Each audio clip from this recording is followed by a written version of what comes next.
Hello everyone. In yesterday's class, we have learned about the definition of real numbers and the role of numbers in our daily life. And we have also seen the example of bees, swarm of bees settling on the equal number of flowers, and few bees are left over. And we have given, we have compared it with the equation A is equals to BQ plus R. And we have also learned that this equation is called as division algorithm. Okay, let us learn about division algorithm in detail too. Given positive integers a and b, okay, here a and b are positive integers, there exists unique pair of integer. For a and b integers, there is a pair of unique integers q and r satisfying the equation. Here this will be satisfying this equation. Okay, and here 0 is less than or equal to r is less than b. That means here the value of r should be less than or equal to 0, or it should be less than, and also it should be less than the value of the b. Okay, here this result was recorded first in book 7th of Euclid's Elements.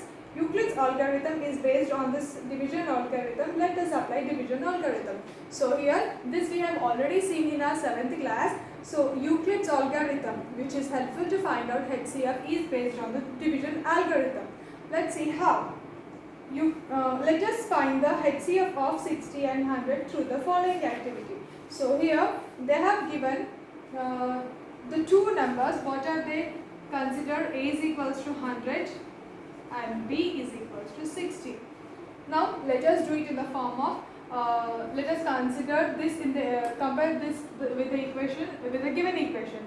Here in the equation, A is equals to dividend, B is the divisor, Q is the quotient, and R is the remainder. Okay, now we can consider this as what? Now let us divide 100 with 60. What do we get? 60 ones are 60, 62s are 120. So we have to consider, we have to take one value itself. 60 ones are 60, and this is a remainder. This is the value of R, this is Q, this is A, and this is B, right?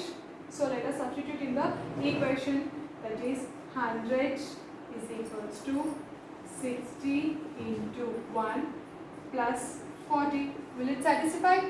61 are 60 plus 40, which is equals to 100. Yes. Now consider the division of 60 with the remainder 40 in the above and apply division lemma. Now what we have to do is we have to consider B value and we have to divide it with 40.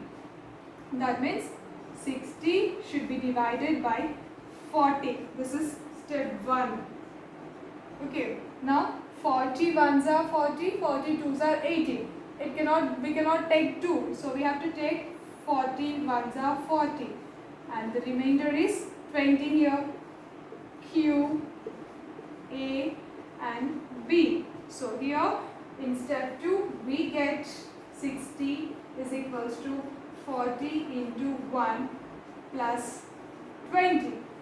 Okay, now consider the division of 40 with the remainder 20 and apply the division lemma.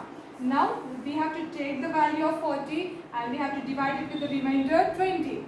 What do we get? 40 divided by 20. 22s are 40. Here the remainder is 0.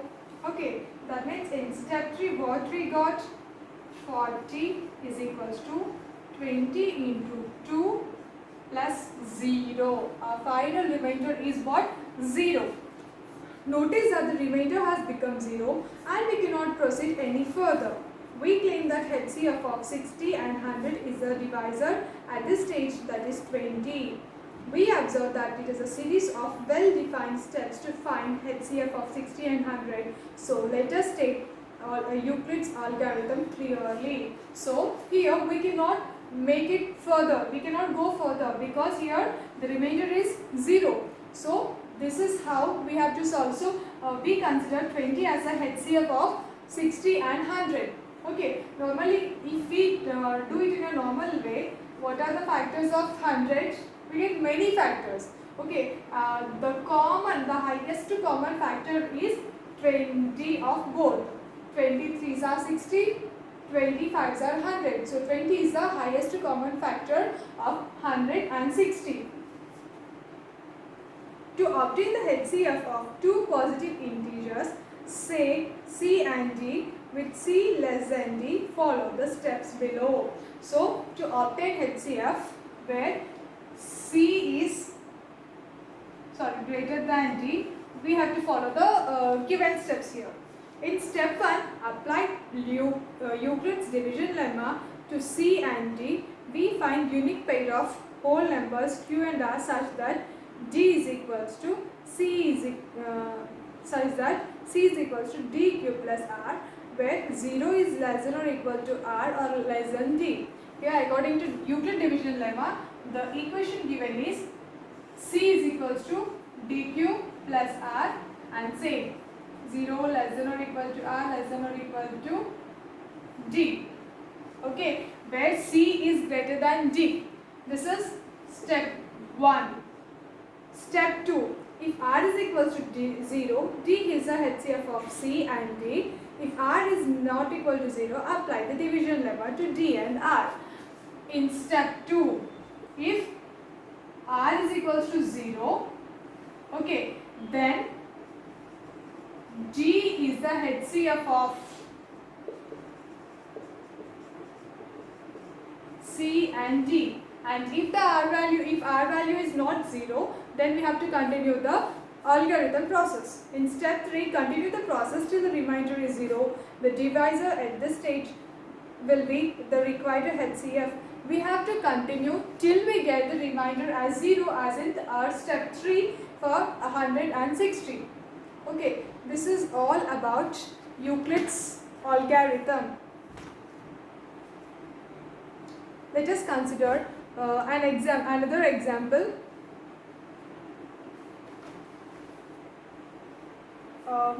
Consider 80 and 90. Okay, first, as we know, like C should be greater than D. Let us consider this as C and this as D. What is the HCF of this? Let us find through Euclid's algorithm. So C is equals to 90 and D is equals to 80. So according to our equation, C is equals to DQ plus R. We have to divide, isn't it?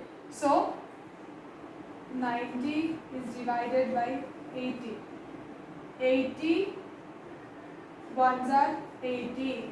Here the remainder is 10. So it can be written as 90 is equals to 80 into 1 plus 10.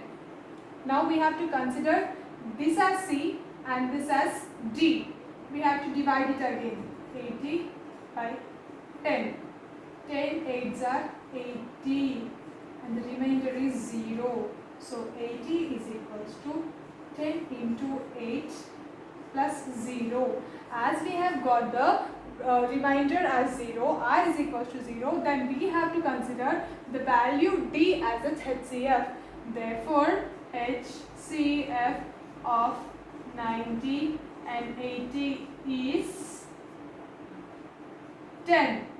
This is how we find out the HCF of two numbers by two or more numbers by using Euclid's algorithm.